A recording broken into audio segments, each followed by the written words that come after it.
Hey guys, and welcome. Today I'll be drawing this octopus, which is one of my favorite animals. And I did get the reference photo, I think off of Pixabay again.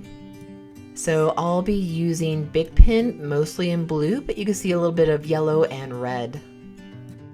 I also have a really exciting announcement to make. I'll be releasing some courses on Big Pen and color pencil and some other mediums on some really cool subjects that I'll be drawing.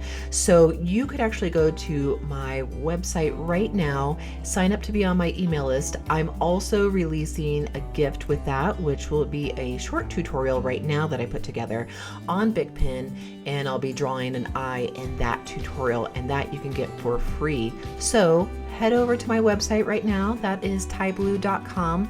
Sign up. It will be right on the top of the homepage, and get your free video, and watch out for announcements when I'm coming out with some courses really soon.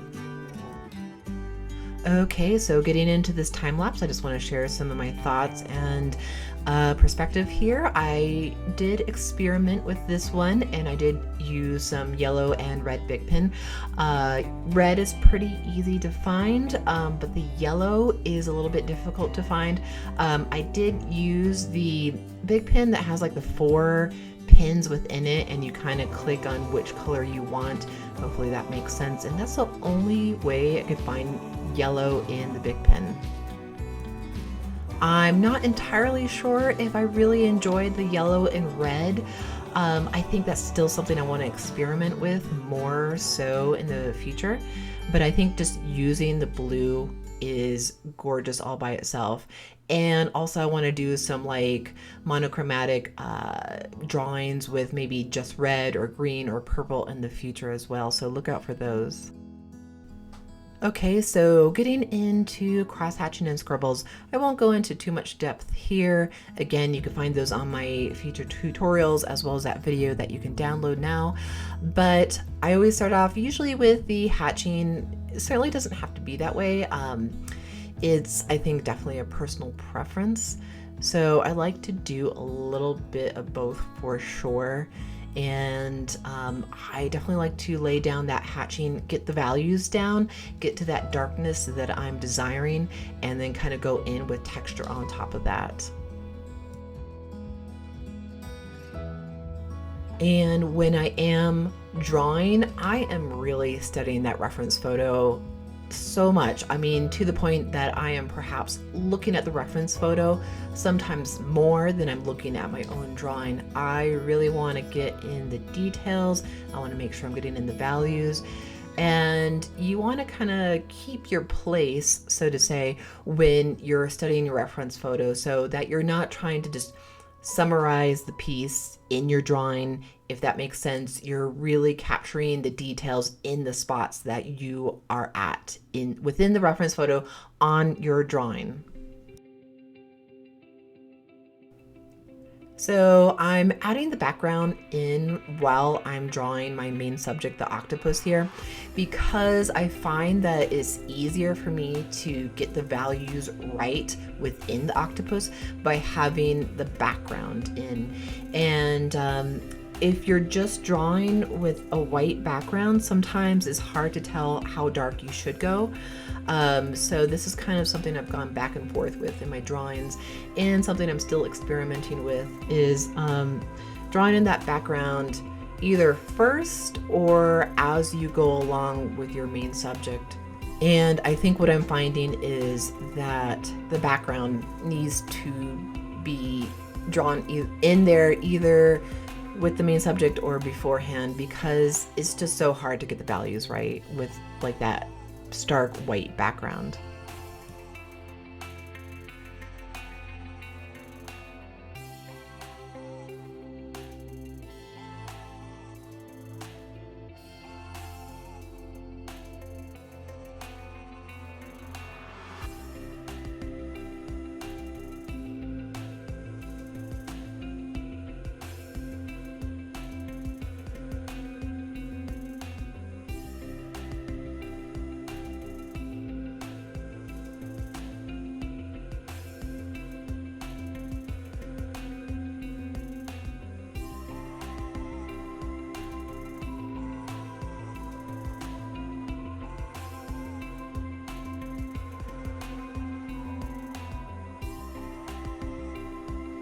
So as I do have that background in there as I'm going along, it is making it a lot easier. I actually started this octopus with, as you notice, with no background, and then I started adding it in there, and then I went back within the octopus and added more values. So that made it so much easier to get those tonal values correct.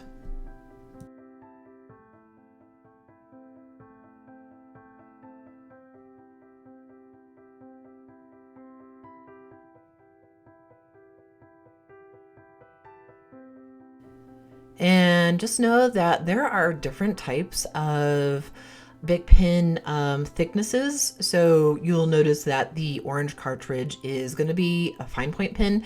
I usually tend to use that within my subjects, especially when I'm drawing something that's highly detailed. But in this case, I'm doing the background, so I'm using the thickest, and that is going to be like the dark cartridge. There's going to be a dark cartridge, a clear cartridge, and an orange cartridge, and that's going to represent the different thicknesses of Bic pen that you can get.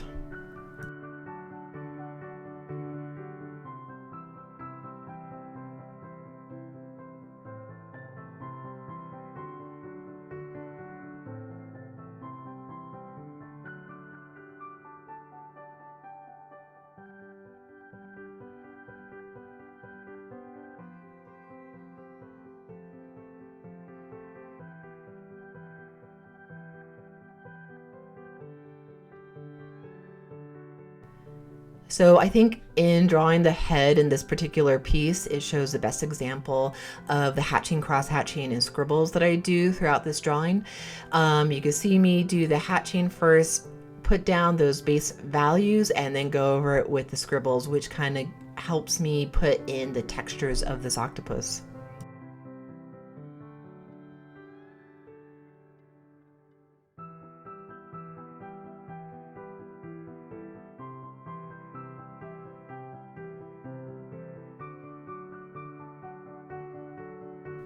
One thing I really love about the Bic pens is that you can eliminate the lines that show up in your finished piece if you go in even lighter. So if you go in even lighter than what I've done with this particular drawing, you can eliminate those pen strokes. And that is a great thing about Bic pens compared to, like, you know, drafting pens like the microns, where it's going to give you a whole different pen technique that you're going to be using. And that is probably my number one reason I like Bic pens so much, is I can get that photorealistic look.